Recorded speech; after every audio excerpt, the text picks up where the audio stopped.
সহিহ বুখারীর বর্ণনা, সালাসাতুন ফিল গার। বনী ইসরাইলের জামানায় তিনজন লোক সফরে বেরিয়েছে। বানোয়াট ঘটনা না, এটা বুখারীর ঘটনা। সফরে বেরিয়েছে, মরুভূমির মাঝখানে প্রতিমধ্যে প্রচন্ড তুফান আর বৃষ্টি। বৃষ্টি থেকে বাঁচার জন্য এর একটা পাহাড়ের গুহার ভিতরে ঢুকেছে। হঠাৎ থান্ডার, বজ্রপাত, বিজলি, মুষলধারে বৃষ্টি।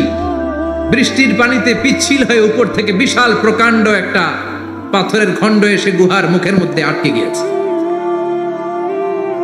যেই গুহার মুখ দিয়ে তারা ঢুকেছে, ওইখানে বিশাল একটা পাথর গড়িয়ে এসে উপর থেকে বলল, অন্ধকার, ভিতরে কোনো আলো নাই, কোনো জনমানব নাই, বাঁচানোর কেউ নাই, কিচ্ছু দেখা যায় না, ঘুটঘুটে অন্ধকার।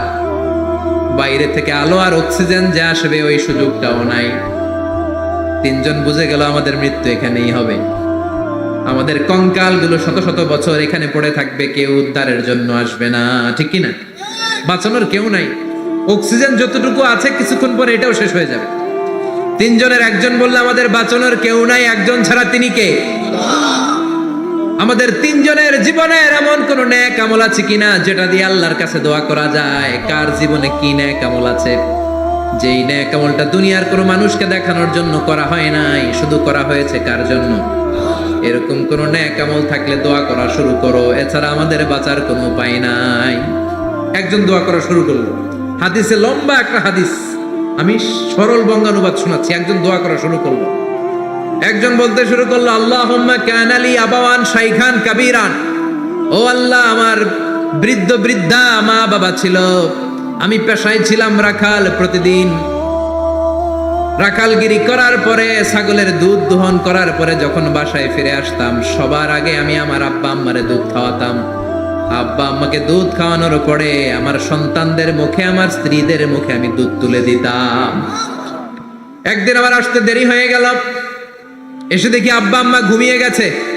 দুধের বাটি নিয়ে আমি আব্বা আম্মার মাথার সামনে দাঁড়িয়ে রইলাম।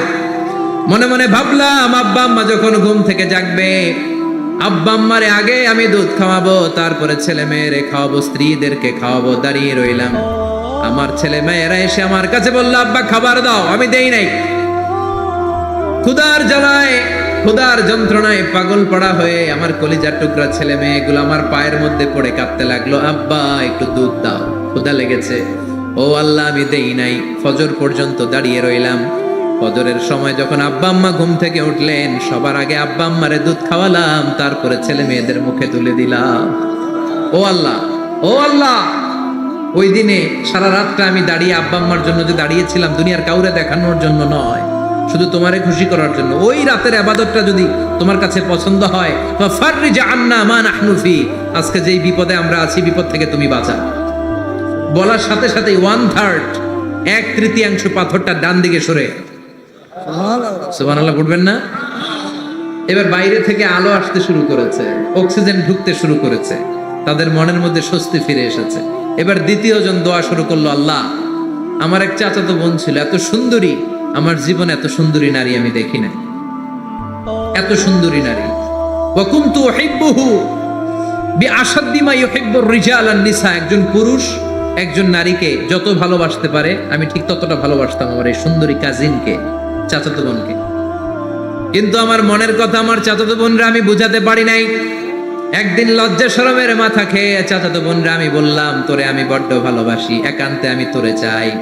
চাচাতো বোন বলল, এত এত স্বর্ণ মুদ্রা যেদিন জমাতে পারবা ওই দিন আমারে পাবা। এবার আমি স্বর্ণ মুদ্রা জমাতে লাগলাম। জমাতে জমাতে জমাতে জমাতে বছর শেষে স্বর্ণ মুদ্রার থলে নিয়ে চাচাতো বোনের হাতে দিলাম। চাচাতো বোন আমার অপকর্মে রাজি হয়ে গেল।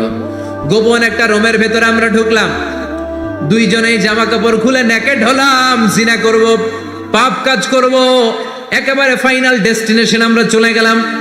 পাপ কাজ যখন আমরা শুরু করব, ইন দা মিন টাইম আমার চাচাতো বোন আমার ডেকে বলে, ও আমার চাচাতো ভাই, ইত্তাকিল্লাহ, ইত্তাকিল্লাহ, আল্লাহরে ভয় কর, আমার সতীত্ব নষ্ট করে দিস না। আল্লাহ ওই মুহূর্ত থেকে ফিরে আসা কোনো পুরুষের পক্ষে সম্ভব ছিল না। ইত্তাকিল্লাহ, এই বাক্যটা শুনে, তোমার আওয়াজ শুনে আমার কলিজার মধ্যে কাঁপুনি ছুটে গিয়েছে। তোমার নাম শুনে আমি আর ধৈর্য ধারণ করতে পারি নাই। চিৎকার মেরে জামা পেড়ে ওই ঘর থেকে বের হয়ে গেলাম। ও আল্লাহ, শুধুমাত্র কেবলমাত্র একমাত্র তোমার ভয়ে ওই দিন আমি আমার চাচাতো বোনের সাথে পাপ কাজে লিপ্ত হই নাই। আল্লাহ রে, ওই দিনের আমলটা যদি তোমার দরবারে কবুল হয়ে থাকে, আজকের বিপদের দিনে তুমি আমাদের বাঁচাও। বলা মাত্রই এই দোয়া আল্লাহর কাছে এত কবুল হয়েছে, কারণ আল্লাহর ভয় এটা পৃথিবীর সবচেয়ে বড় ইবাদত। চিল্লায় বলেন ঠিক কিনা? যাদের হৃদয়ে আছে আল্লাহর ভয়, তারা কবু পথ ভুলে যায় না। আল্লাহর প্রেম ছাড়া এই দুনিয়ায় কারো কাছে কোনো কিছু চায় না, ঠিক কিনা? আল্লাহর ভয় আল্লাহর কাছে সবচেয়ে বড় প্রিয় ইবাদত। আল্লাহর কাছে দোয়াটা এত পছন্দনীয় হয়েছে, মুহূর্তের মধ্যে 2/3 পাথরটা গুহার মুখ থেকে ডান দিকে সরে যায়। 2/3 পাথর এখন সরে গিয়েছে। এবার তারা বেরোতে চেষ্টা করলো, দেখা যায় হাত বেরোয়, কারো পা বেরোয়, মাথা বেরোয়, কিন্তু পুরো বডিটা নিয়ে বেরোয়া যায় না। বাকি আছে কয়জন? কথা কন। এবার 3 নাম্বার লোক দোয়া করতে শুরু করেছে, আল্লাহ ইন্নী ইস্তাজারতু উজারা ফাদাফাতু সামানাহুম। আল্লাহ, আমি অনেকগুলো শ্রমিক ভাড়া করেছিলাম, তাদেরকে দিয়ে কাজ করিয়ে তাদের ঘাম শুকিয়ে যাওয়ার আগে প্রত্যেকটা শ্রমিকের পারিশ্রমিক আমি দিয়ে দিয়েছি। সবগুলো শ্রমিক আমার কাছ থেকে পারিশ্রমিক বুঝে নিয়েছে, একজন ছাড়া। একজন না নিয়ে চলে গেছে। তার টাকা তারে আমি বুঝাই দিতে পারি নাই। তার রেখে যাওয়ার টাকা দিয়ে আমি কয়েকটা ছাগল কিনলাম। ওই ছাগল পালতে পালতে বাচ্চা দিল, আরো বাচ্চা দিল, দিতে দিতে বিশাল ছাগলের ডেইরি ফার্ম বানালাম।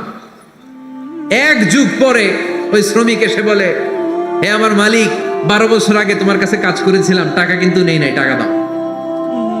আমি বললাম, ওই যে বিশাল ছাগলের বড় একটা ডেইরি ফার্ম দেখা যায়, পুরো ডেইরি ফার্ম তোমার, ডেইরি ফার্মটা তুমি নিয়ে যাও। শ্রমিক আমারে বলতে লাগলো, তাস্তাজিউ মিন্নি, আমার সাথে ঠাট্টা করো নাকি? একদিনের পারিশ্রমিক দিয়ে ডেইরি ফার্ম হয় নাকি? যতটুকু টাকা তোমার কাছে আমি 12 বছর আগে পেতাম, ততটুকু দিলেই চলবে। তারে আমি বুঝিয়ে বললাম, তোর টাকা দিয়ে ছাগল কিনেছি, ছাগলের ব্যবসা করে ডেইরি ফার্ম বানিয়েছি, একটার পর একটা ছাগল বাচ্চা দিতে দিতে আজকে হাজার হাজার ছাগলের এই ডেইরি ফার্ম, পুরো ডেইরি ফার্মটা আমি তোরে দিয়ে দিলাম। বলা মাত্র ওই শ্রমিকটা ডেইরি ফার্ম নিয়ে চলে গেল। মাবুদের এই কঠিন বিপদের দিন সে শুধু দাবি করেছিল তার পারিশ্রমিক, তার পারিশ্রমিকের টাকা তার হাতে দিলে সে খুশিতে বাকবাকুম, কিন্তু তার বদলে পুরো ডেইরি ফার্মটা আমি তার হাতে তুলে দিয়েছি একমাত্র তোমার সন্তুষ্টির জন্য। ওই দিনের আমলটা যদি তোমার দরবারে একটুও ভালো লেগে থাকে রে মাওলা, আজকের কঠিন বিপদ থেকে বাঁচাও। বলতে দেরি মুহূর্তের মধ্যে বিশাল পাথর খণ্ডটা গুহার মুখ থেকে ডান দিকে সরে যাও। আল্লাহর শুকরিয়া করে 3 জন বের হয়ে যায়। সহিহ বুখারীর বর্ণনা। আপনার জীবনে এমন কোন নেক আমল যদি থাকে যেটা শুধু আল্লাহর দেখানোর জন্য করছিলেন, আমরা আমল করব অবশ্যই দেখানোর জন্য, তবে মানুষকে নয়। কারা দেখানোর জন্য? আমাদের সব দেখানো হবে একজনকে। চিল্লায় বলেন, তিনি কে? লা ইলাহা ইল্লাল্লাহ। আরেকটা হচ্ছে আল্লাহু আকবার। এই 4টার চেয়ে শ্রেষ্ঠ জিকির আর নাই।